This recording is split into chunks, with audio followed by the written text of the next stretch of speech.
En cierta ocasión, David dijo lo que está registrado en el Salmo 8, versículos 3 y 4. Voy a leer. Cuando veo tus cielos, obra de tus manos, de tus dedos, la luna y las estrellas que tú formaste, me pregunto, ¿qué es el hombre para que tengas de él memoria y el Hijo del Hombre para que lo visites? Realmente, querido, el ser humano no es nada al ser comparado con la inmensidad del universo. Y pensar que ese Dios infinito, que no se limita ni al tiempo ni al espacio, se hizo hombre para venir a este mundo miserable y ofrecer su vida por nosotros. ¿Qué nos resta delante de ese amor maravilloso, sino postrarnos y adorarlo? Bueno, el propósito de la lección de esta semana es estudiar algunos principios de adoración dejados por Jesús mientras cumplía su ministerio en esta tierra. Veamos.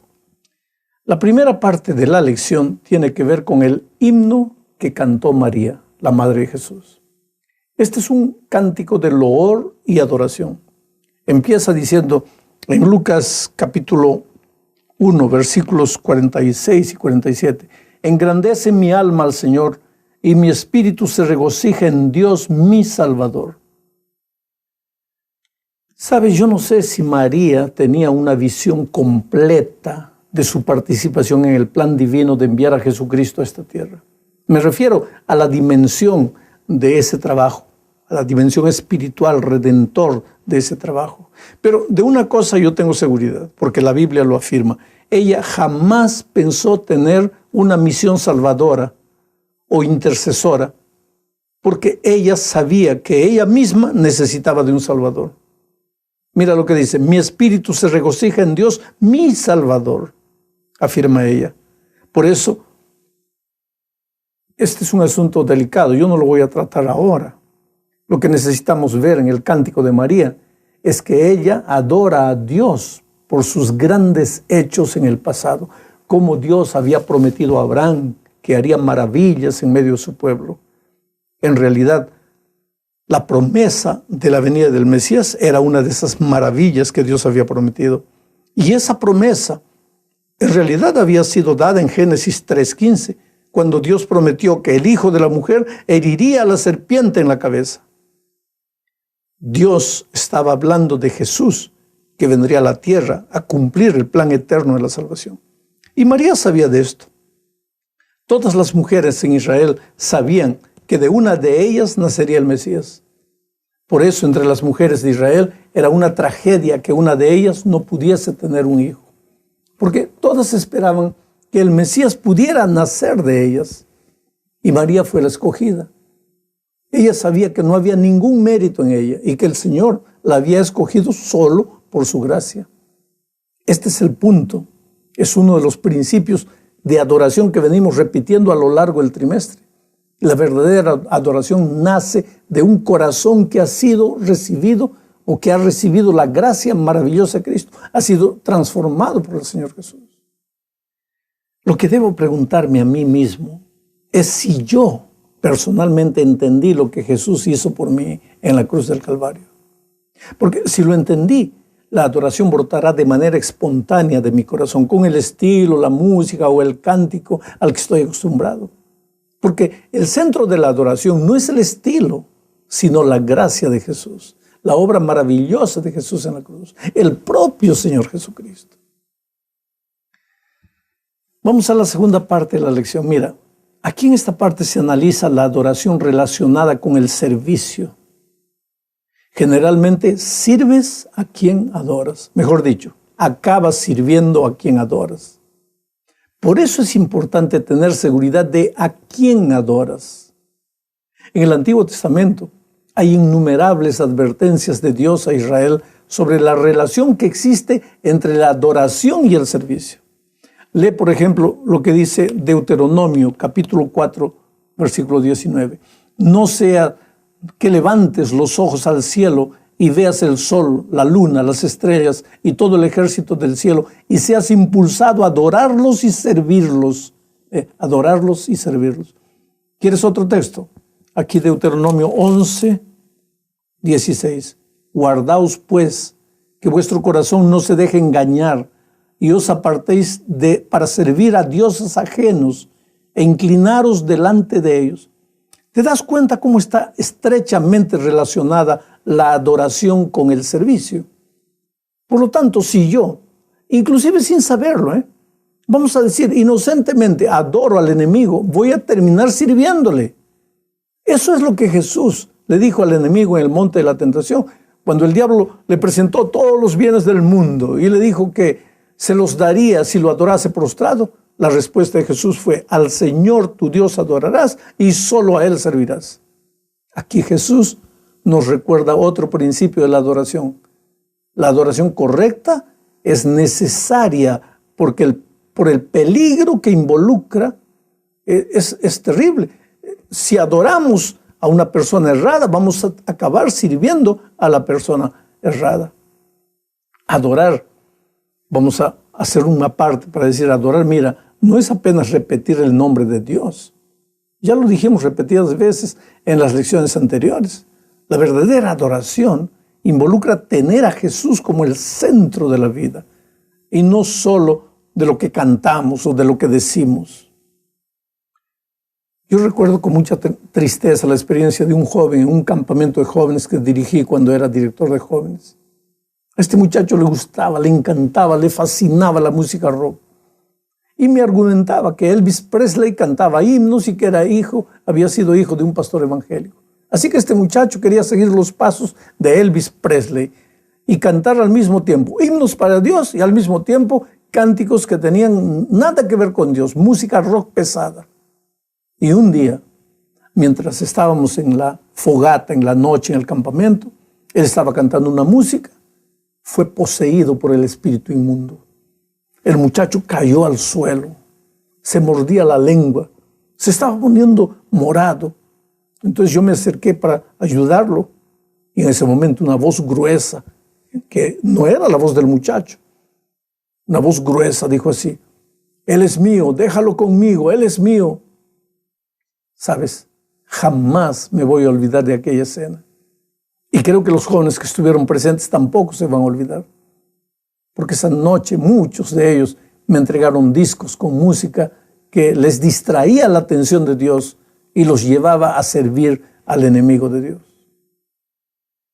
La tercera parte de la lección tiene que ver con el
Los padres adoraron en este monte y vosotros decís que en Jerusalén es el lugar donde se debe adorar.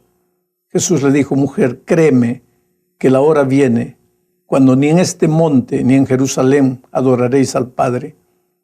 Vosotros adoráis lo que no sabéis, nosotros adoramos lo que sabemos, porque la salvación viene de los judíos. Hay algunos pensamientos que necesitamos destacar en este diálogo. El primero es la preocupación de la mujer por lo que sus padres hacían.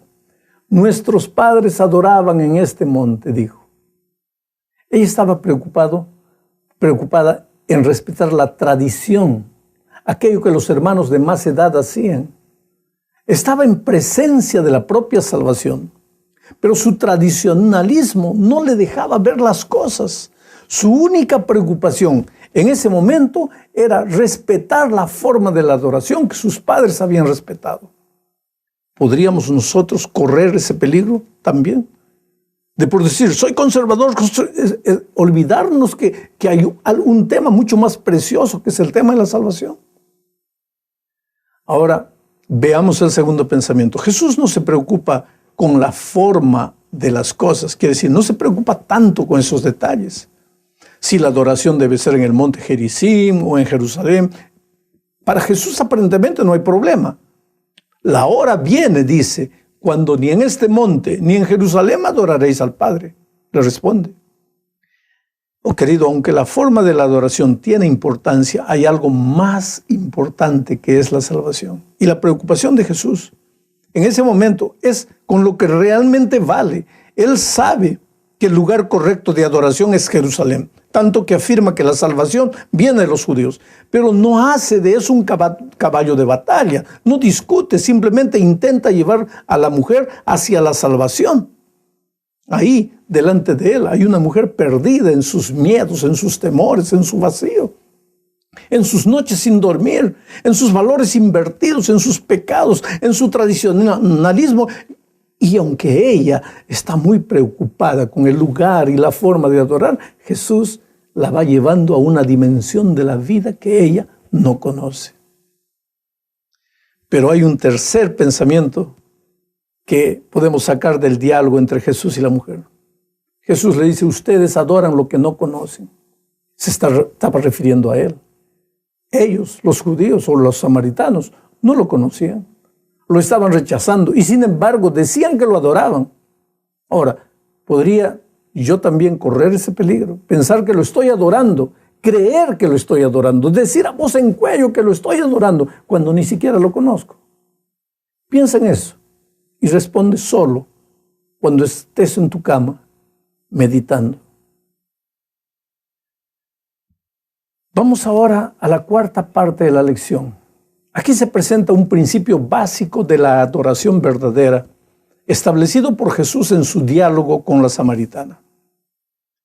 Está registrado en el capítulo 4, versículo 23, cuando dice, mas la hora viene y ahora es, cuando los verdaderos adoradores adorarán al Padre en espíritu y en verdad, porque también el Padre tales adoradores busca que lo adoren.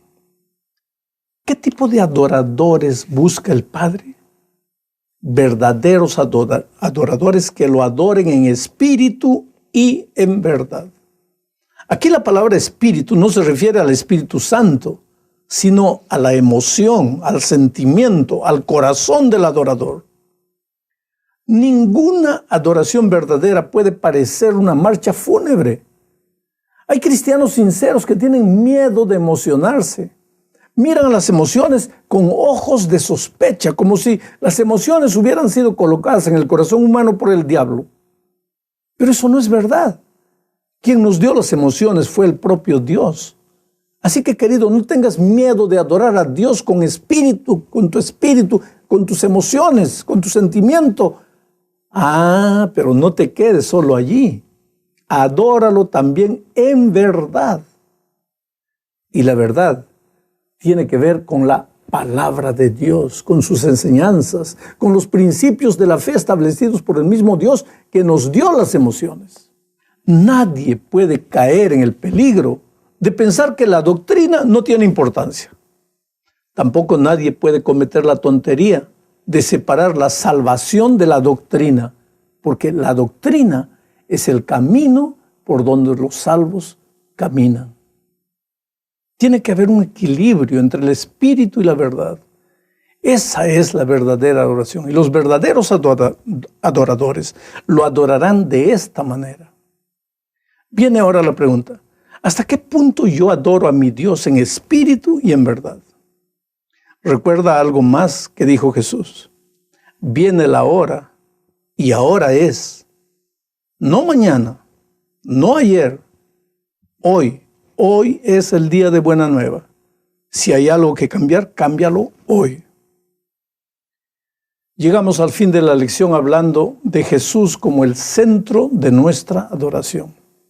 ¿Sabe, querido? Jesús es Dios. No me voy a desviar de la lección tratando de probar que Jesús es Dios. Desde el principio Él estaba con Dios y Él era Dios. En el monte de la tentación le dijo a Satanás: al Señor tu Dios adorarás y a Él solo servirás. Y a lo largo de su ministerio aceptó la adoración de sus discípulos. Entonces, si solo Dios debía ser adorado y Él aceptaba la adoración, era porque Él también es Dios. Los reyes del oriente se arrodillaron delante de Él cuando era un niño y lo adoraron. El centurión se arrodilló delante de Él y lo adoró. La madre de Jacob y Juan se arrodilló delante de Él y lo adoró. Y en su entrada triunfal a Jerusalén, cuando las multitudes lo estaban adorando y los fariseos reclamaron por eso, Jesús les dijo: si estos callaren, las piedras hablarán. Por tanto, Jesús aceptó la adoración mientras estuvo en esta tierra. Y el Apocalipsis está lleno de expresiones de adoración que se rendirá al Cordero, al Rey de Reyes y Señor de Señores por toda la eternidad. Eso significa que Jesús debe ser el centro de nuestra adoración en esta tierra. Pero vuelvo a repetir, este no es solo un asunto de palabras. El propio Señor Jesús advirtió en Mateo 7:21, no todo el que me dice Señor, Señor, entrará en el reino de los cielos, sino el que hace la voluntad del Padre, de mi Padre que está en los cielos. ¿Está claro eso en mi mente? ¿Ah? De que adorar a Dios, tener a Jesús como el centro de mi adoración, de mi experiencia cristiana, no es solo decir Señor, Señor.